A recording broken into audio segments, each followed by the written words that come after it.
Hey guys, I'm pro angler and guide Paul Mueller for Dobyns Rods, and my July tip of the month is fish a swim jig around docks. You know, in the summer months, big largemouth, when they're done spawning, they'll actually stay shallow for a while, and what they take advantage of is the bluegill spawn. A lot of lakes all over the country have bluegills spawning right after the largemouth spawn, and these big females, they're feeding up right after they spawn. What I found to be very productive is fishing a swim jig and actually skipping it in really hard to get places, under docks, under those shade line areas, and it outfishes, and it's a lot more efficient than fishing, say, like a Senko style bait where you have to really slow down, wait for that bait to fall very slow. So by being able to take this jig, skipping under the docks, you're fishing high percentage areas, you're covering water, and you're actually getting bigger bites.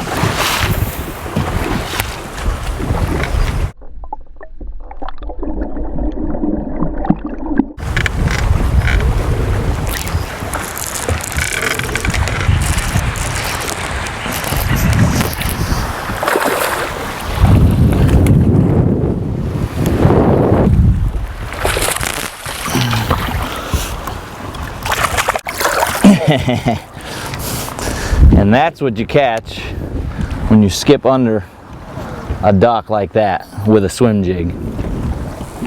A lot of people think you got to fish slow, you got to slow down when the sun's bright and the bite gets tough, but if you can make accurate casts with a swim jig around docks, you can catch some really big fish.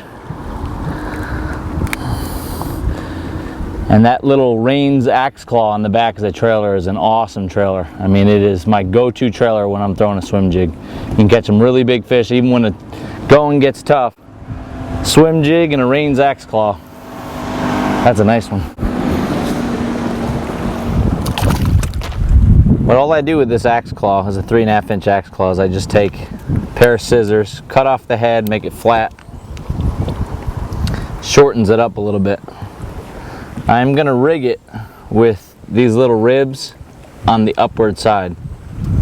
Just has a better action that way. You want to make sure you rig it perfectly even on your favorite swim jig. This happens to be a Revenge swim jig. They're pretty good. Nice hook on them. And just set it like that. You notice I trimmed the skirt just to about the hook. You want the skirt to end about where the claws begin, so you can get that action. And that's my setup. The best rod for this situation is a Dobyns Champion 733 casting, 7'3". You can see that this rod has the perfect balance of tip and backbone. See how much tip that rod has, but it's got still plenty of backbone. The tip is really important. And you don't want to use too heavy of a rod. You don't want to go into a 4 or 5 power, in my opinion, because you lose the tip. Tip is important to load the bait properly, to get that bait to skip and make a nice fluid cast. Still, this rod's still got plenty of backbone, so I'm going to get good hook sets, and when I hook a big fish, I'm going to move them out of that cover. The reel is just equally as important as the rod, because if you don't have a good reel, you know, you're going to get backlashes and you're not going to get fluid casts. My favorite reel to skip with is a Lew's Tournament Pro. It's a 6-to-1 gear ratio.